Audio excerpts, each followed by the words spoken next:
আমি জানি তোমার আমাকে ভুলে যাওয়া, আমাকে ভালো না লাগা, সব কিছু জানি। কিন্তু একটা কথা বলবে, আমার মধ্যে এমন কি কম হয়ে গেছে যার জন্য আমি তোমার কাছে খারাপ হয়ে গেছি?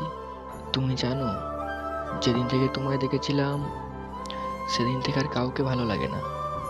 সারাটা সময় শুধু তোমার মুখটাই চোখে ভেসে উঠতো। আর সেদিন থেকে তোমায় খুব ভালোবেসেছিলাম। আর তোমার প্রতি ভালোবাসাটা এমন হয়ে গেছে, তুমি ছেড়ে গেলে হয়তো বাঁচতে পারবো না। তোমাকে অনেক ভালোবাসি, প্লিজ তুমি ছেড়ে যেও না। তোমার কাছে বেশি কিছু চাইবো না আমি, শুধু এটুকু চাইবো তুমি আমায় একটু ভালোবাসা দাও। তোমাকে অনেকটা বেশি ভালোবাসি, সত্যি ভালোবাসি। I love you. ভিডিওটা ভালো লাগলে চ্যানেলটি সাবস্ক্রাইব করে লাইক করে যাবেন।